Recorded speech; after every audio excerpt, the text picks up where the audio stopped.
Okay, welcome to another Ginger Mathematician video where we are going to go through questions 10 and 11 from this June 2021 paper. If you've got a suggestion for the very next paper to go through, then please do leave it down in the comments below and don't forget to like and subscribe. Right, so let's get started. So AD, B and C lie on the circle, center 0. AP is a tangent to the circle, so it just touches the circle, and BP is a tangent to the circle at B. So this line here just touches the circle at this point here. Okay, and we're going to have to find a variety of angles. So these are the questions that we need to do. But the approach I generally take on these questions is work out as many angles as you can, and then hopefully we've worked out everything we need for the question. So let's have a look at this first of all. Notice if you take this triangle here, so this is a radius here, and then we've got a line across the circle.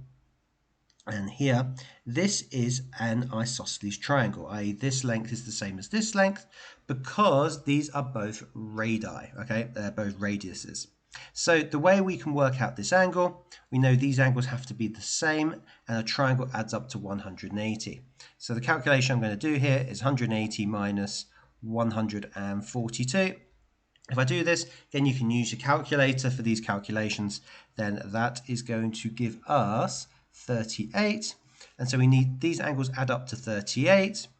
The angles are the same, so if we divide by 2, then we get each of those angles being 19 degrees. So let's pop that in. So this is 19 and this is 19 like so. Once we know that, well, a tangent meets a radius at 90 degrees. So this entire angle here is equal to 90 degrees. So 42 plus something, so this angle here, plus some 19 is equal to 180. So we can do a quick calculation here. 42 plus 19. And that gives you 61. And then if we do 90 minus 61, that's going to give us this specific angle here of 29 degrees. So we can pop that in. Oh, where did my pen disappear to? Let's get the pen back out. So here we are. This is 29 degrees. So that's important to realize. Okay, what else can we work out? Well, we have an angle at the center here, and then we have an angle at the circumference on the same arc. So remember that key circle theorem rule, the angle at the center is twice the angle at the circumference on the same arc. So if we do 142 divided by 2, we get 71 degrees for this angle here. Next step, again, you can do this in many different orders. If we take the four-sided shape here, so this is the shape ACDB. So let me just draw this around in blue, like so. One of the key rules of this kind of shape, this is called a cyclic quadrilateral. It's such an important phrase that I'm going to write it down over here. And one thing we know about cyclic quadrilaterals, so these four-sided shapes inside the circle where each vertex is on the circle, is that opposite angles add up to 180. So what we can do to work out this angle over here is do 180 minus the 71, and that then gives us 109. So this angle here is equal to 109. Now we've got angles in a triangle, so general angles in a triangle to work out this angle. So this plus this plus this equals 180. So 109 plus 29, that's equal to 138. If we do 180 minus 138, we are going to get 42 degrees. Now I could have worked this angle out a bit differently by using something called the alternate segment theorem, which says this angle here is equal to the angle in the opposite segment over here. So notice there's sometimes more than one way of working out the angle. Okay, let's finish off with this angle over here. Again, we could also use the idea of a tangent to work out this angle. So we could also do that too. If we do that, we are going to get the answer of 29 degrees. This is very similar to this calculation here. But let's work out this angle. And again, we've got another shape to identify here. These are all very useful shapes to be aware of. So if I do this in yellow, you're going to see this really, really, really big kite that's made up from the two tangent lines plus the radii, and they obviously connect at the center. And this is something that we call a tangent kite. Okay, this is an important phrase to know. And one of the benefits of a tangent kite, oh, there's my mouse, there we are. Let's get a different pen. This tangent kite here, the opposite angles here, so 142 and this angle, also add up to 180. So if we do 180 minus 142, again, you can do this on the calculator, you'll then get the answer of 38 degrees. So let's pop that in. Right, I think that's all the angles I need to work out, but let's go over to the questions and see what we need. So first of all, we need angle ABD. So angle ABD. So A to B to D. It's this angle right at the bottom. So that's 42 degrees. So let's pop that in. And ACB. So A to C to B. That's 71 over here. It's such a good feeling that you're getting all these angles and all these marks for free. ADB, I think the next one was. ADB is 109. So let's pop that in. Called BAD, angle bad. So B to A to D. Oh, that's 29. So we work that one out as well. And last angle is APB. A to P to B. That's the 38 over here. So we've got every angle that we need in order to do this particular question. Right, that's 5 marks, just like that. Amazing. And now we go on to a nice integrated question here with some work on cosine and sine rule. So the radius of the circle is equal to 11 centimeters, and we want to work out the area of the triangle ABD.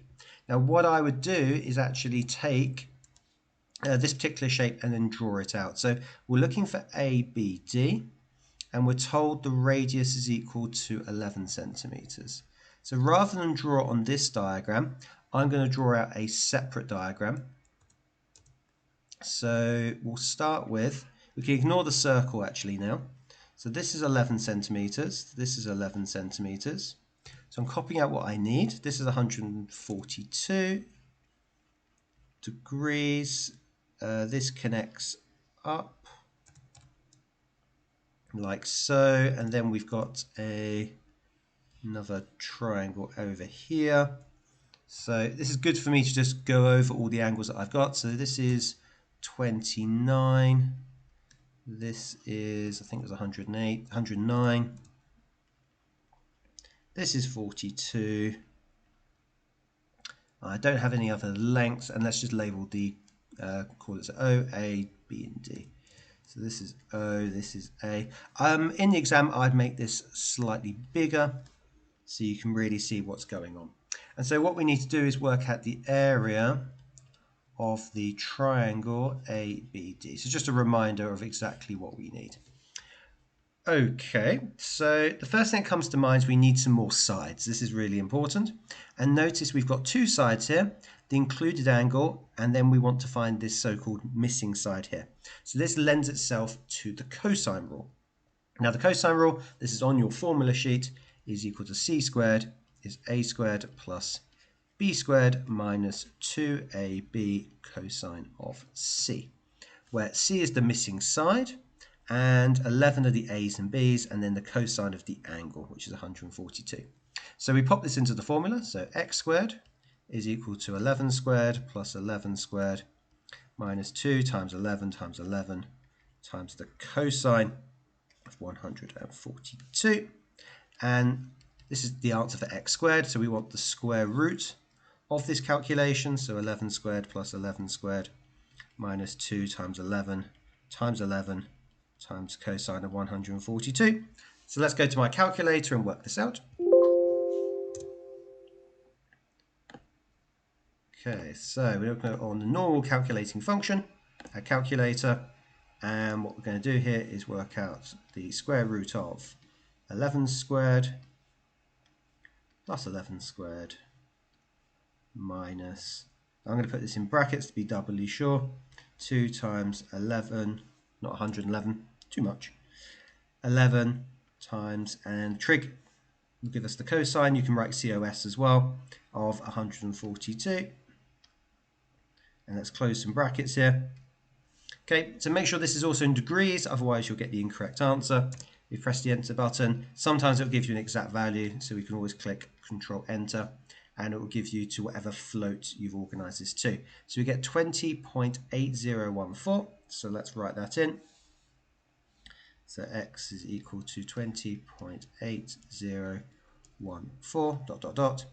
Okay, so now we've got a value for x, which is useful. And in order to actually work out the area of the triangle that we need, ABD, we still need another side. This is where the sine rule comes in, because now, if I label this in blue, we know this side, the opposite angle, and then we have angle, and then we want to work out another side.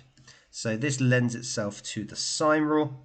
Now this is also on your formula sheet. The sine rule is, and we're looking for a side here, so A over sine A is equal to B over sine B. And where we're going to substitute our particular values that we have. So we want to find that y side, so y over sine 42 is equal to that 20.8014 ... all over sine of 109. Okay, and at this point we're going to do some cross multiplying.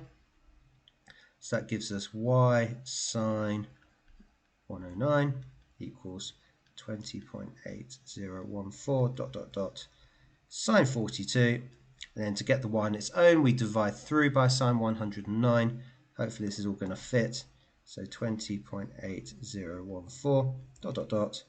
over sine 42 all over sine 109. So let's go to the calculator and pop that in.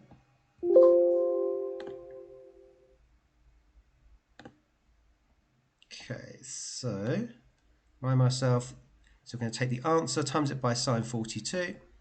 So this is quite a useful button to use here, answer. Actually, we want this as a fraction, so we're going to write this like so.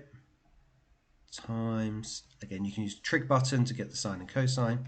Sine 42, close bracket, divided by sine 109.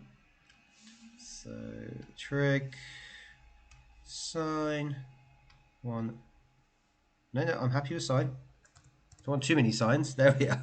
So 109, close the bracket, press enter. And we get the side that we want here, so that's 14.7209. So again, I'm going to write ... So 14.729 ... Right, and now I've got this side, we can actually work out the area of the triangle using the last formula on our formula sheet, which is, on this particular course, it's called half BC sine A. In most places it's half AB sine C. And what this means is we do 1/2 times, well, whatever the value of x was, which was that 20.8014 ... Notice I'm trying to not round until right at the end. 14.7209 ... times sine of the angle in between, which is sine 29. And let's pop this over for our last calculation. So let's pop this over. So we've got 0.5 or 1/2 multiplied by answer, so the 14.7209 multiplied by the 20 point, now let's use quite a few decimal places, 0.40866. Notice I'm really trying to make sure the accuracy is there. Multiplied by the sine of the angle in between, so that's 29, close bracket. And we get our final answer. At this point, we are going to round to 3 significant figures, 74.2. So we're going to write 74.228 ... but rounded is going to be 74.2, and this is in square centimeters to 3SF, which is the standard way that we round. Get 74.2. They give you a 5-mark question, there will be some work involved. So again, this is towards the AA star end of the course, and the reason for that, there's lots of places to go wrong.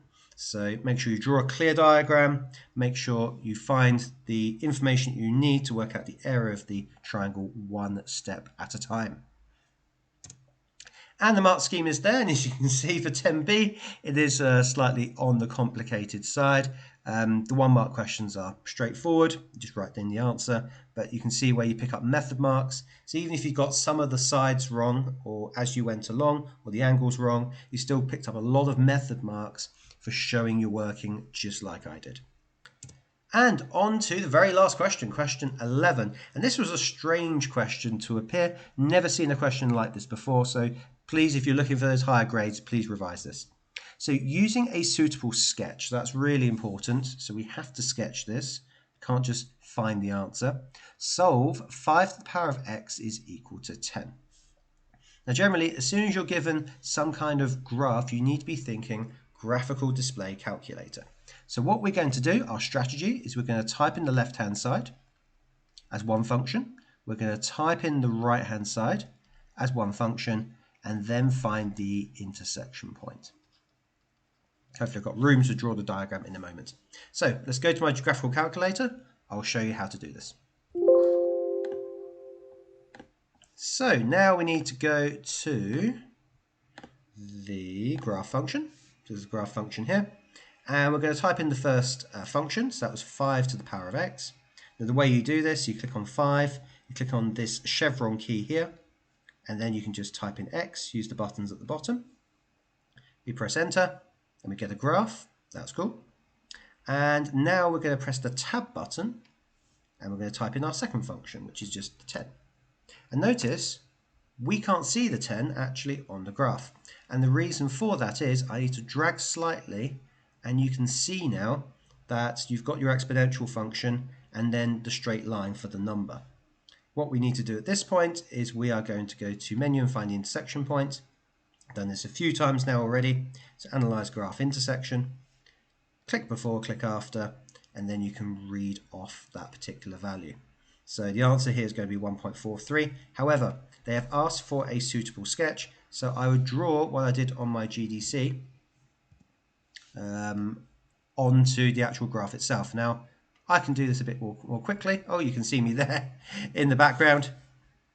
Yep, using fancy new software. So I would include this sketch, including the intersection points as well. That's really important. So I'll leave the working down here. And then we just read off the x value. So the x value here is equal to 1.43. So we just pop that in. Remember, rounding to 3SF. Now we can use a similar strategy for 11b. Now I know many of you out there will have probably been taught by your teacher to multiply by 2x plus 3 on both sides, work your way through and get your quadratic, which works absolutely fine. But a much more efficient method on this particular course is using your GDC. So we're going to use exactly the same kind of method that we just did. I'm going to type in this for my left-hand side. I'm going to type this in for my right-hand side, and then we're going to find the intersection points. The reason I know intersection points is notice in the answer part here, there are 2 places to put your answer. So do keep that in mind when we use this graphical approach.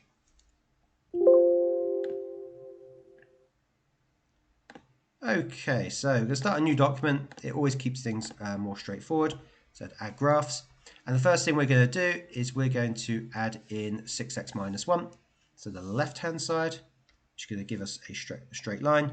X is down here, remember. And you get a straight line, like so. That's fine. And now we're going to type in this fraction here. So 5 plus x over 2x plus 3. Remember the tab button. Control and divide for a fraction. 5 plus x. And then 2x. Let's just double check. Plus 3. You always double check these things. And then you get your reciprocal function like so. Now, at the moment, unfortunately, we only see one place where it crosses. We probably know it's going to cross down here. And one thing we can do to adapt our graph is go to Window Zoom and zoom out. So we're going to zoom out once, just so we can see the intersection point. I'm going to do it once more, just so I've got both in view. And at this point, we work out both intersection points in the same way we did the previous question. analyze graph, intersection, click before, click after, and then we want the one down here as well. Again, I'm going to drag this so it's nice and clear away from my other working. Analyze graph, intersection, click before, click after, and then you've got the two answers there. So I'm going to take a screenshot again like I did before. You'd need to draw this in your exam. You can see me in the background again. Hello. And I'm going to pop this over here. Literally, this is all you need to show as you're working. And then we just need to make sure we round to 3SF. So this is actually going to be 0.403.